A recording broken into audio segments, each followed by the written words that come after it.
Tree के अंतर्गत हमें पेरिप्लेनेटा का सबसे पहला माउथ पार्ट्स है, उसके बाद डाइजेस्टिव सिस्टम का मॉडल बनाने के लिए असाइनमेंट मिला था, जिसके अंतर्गत हमने सबसे पहले ये माउथ पार्ट्स बनाया है, जिसे हम सबसे पहले समझते हैं। इसका सबसे पहला पार्ट है लेब्रम। लेब्रम इसे अपर लिप भी बोला जाता है। जो कॉकरोच का माउथ होता है उसके ऊपर का ये भाग होता है, और इसके नीचे जो है ये ग्रीन वाला जो पार्ट है उसे सेंसरी डक्ट कहा जाता है।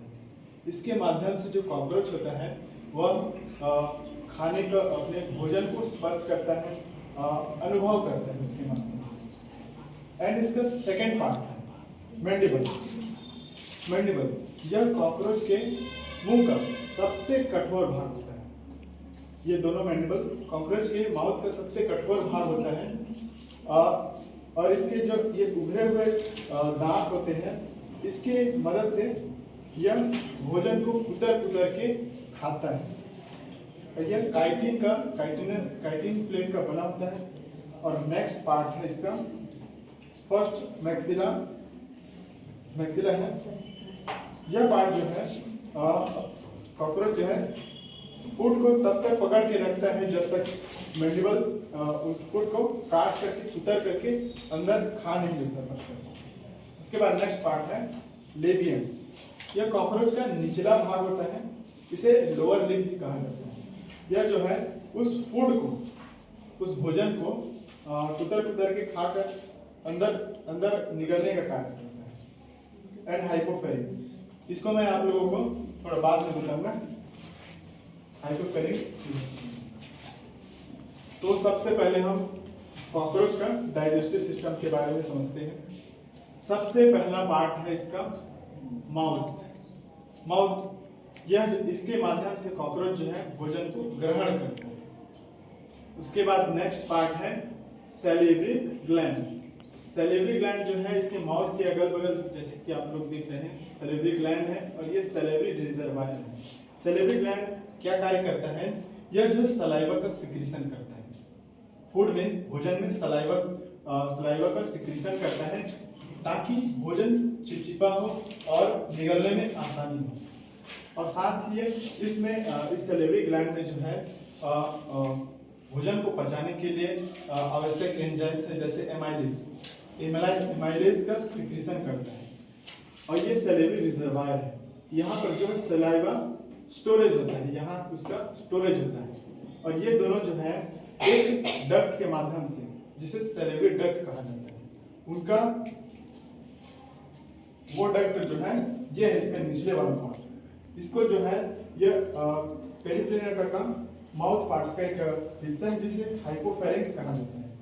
जब कॉकरोच जो है ना भोजन को कुतर कर निगलता है, उसी वक्त जो है यहाँ से सलाइवा का सिक्रीशन यहाँ से होता है उस फूड में, फिर वहां से सलाइवा मिक्स होता है उस फूड में, उसके बाद वो चिपचिपा होता है, उसके बाद फिर वह माउथ के माध्यम से उसे निगलता है। तो उस सलाइवा में जो है ना एमाइलेज एंजाइम पाया जाता है, जो है कार्बोहाइड्रेट का पाचन करता है। तो उसका पाचन जो है यहीं से स्टार्ट हो जाता है। आंशिक पाचन जो है फूड में जो उपस्थित कार्बोहाइड्रेट है उसका पाचन यहीं से स्टार्ट हो जाता है। उसके बाद जो नेक्स्ट है इसमें बक्कल कैविटी आता है, जो यहाँ पर प्रदर्शित नहीं हुआ है। बक्कल कैविटी जो है वो है भोजन को आगे धकेलने का कार्य करता है। उसके बाद नेक्स्ट है फेरिंक्स।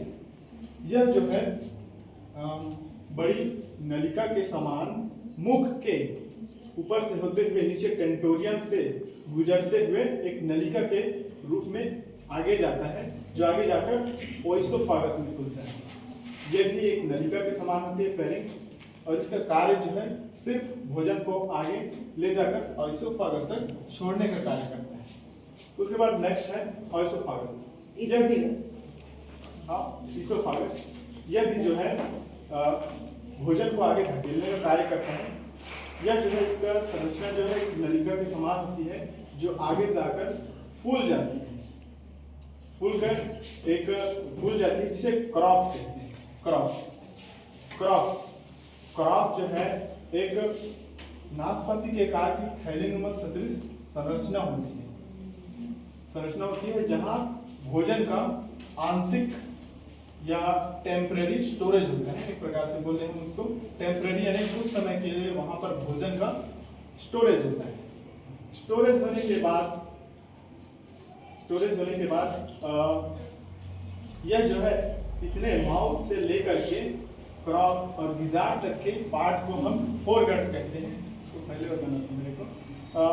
डाइजेस्टिव पेरिप्लेनेटा के डाइजेस्टिव सिस्टम में 3 पार्ट होता है।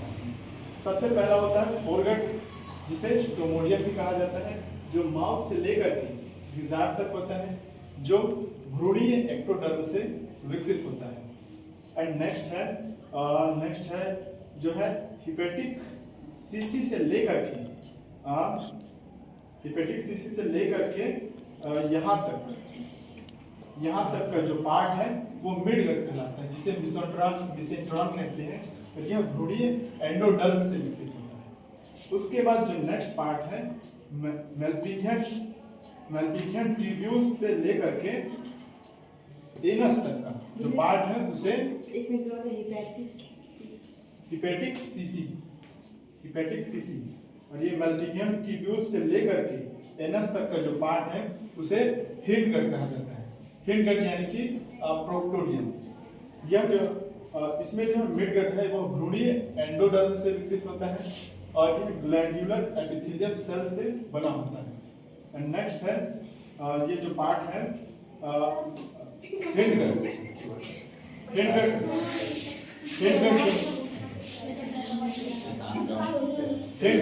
हिंडगट जो है भ्रूणीय एक्टोडर्म से ये भी बना हुआ है। सबसे पहले इसमें इस क्रॉस सेक्शन में बता चुका हूँ। और नेक्स्ट है गिजार। पेरिप्लेनेटा के डाइजेस्टिव सिस्टम में सबसे मेन कैरेक्टर या मेन आंतरिक भाग जो है गिजार होता है। यहाँ पर भोजन को यहाँ पर पीसा जाता है और काटा जाता है। यह जो है एक गांठ के समान, जैसे कि आप लोगों को दिखाई दे रहा है, गांठ के समान दिखाई देता है। इसके भीतरी भाग में जो है काइटिनस परत पाई जाती है, जिसके अंदर 6 शक्तिशाली काइटिनस दांत होते हैं, जिसकी मदद से यह भोजन को छोटे छोटे टुकड़ों में काटता है और पीसता है। उसके साथ ही इसके अंदर एक छलनी पाई जाती है, पतली छलनी, जिसके माध्यम से यह भोजन को छानता है। और उसके बाद तत्पश्चात इसका फोरगट जो पार्ट है ये खत्म होता है यहाँ। उसके बाद सेकंड है मिडगट जो हिपेटिक सीसी से लेकर के यहाँ तक का जो पार्ट है वो मिडगट है। इसमें सबसे पहले हिपेटिक सीसी, जो बचा हुआ भोजन आता है वहाँ आते हुए यहाँ पर हिपेटिक सीसी में पहुँचता है जब, तब ये हिपेटिक सीसी जो है डाइजेस्टिव जूस का सिक्रीशन करता है, जिसमें है प्रोटीएज है, लाइपेज है और लैक्टोज है। ऐसे एंजाइम्स का सिक्रीशन करता है, जिससे भोजन का पाचन होता है, जिससे कि भोजन में मौजूद कार्बोहाइड्रेट, प्रोटीन, वसा, उन सभी को छोटे छोटे टुकड़ों में, जैसे कि फैटी एसिड है और ग्लूकोज है और एमिनो एसिड में तोड़ता है। उसके तत्पश्चात जो है पूरा डाइजेस्टिव सिस्टम का मेन पार्ट, ये जो है मिडगट, इसका जो ये वाला पार्ट है, यहाँ पर उस भोजन में मौजूद आवश्यक पोषक तत्वों का एब्सॉर्प्शन होता है, यहाँ पर वो अवशोषण करता है, जैसे कि उन सभी ग्लूकोज, एमिनो एसिड जो छोटे छोटे टुकड़ों में टूट के होते हैं, उनका वो अवशोषण करता है यहाँ पर। उसके बाद जो बचा हुआ उसके बाद जो फूड है उसका पाचन होते होते वो यहाँ पर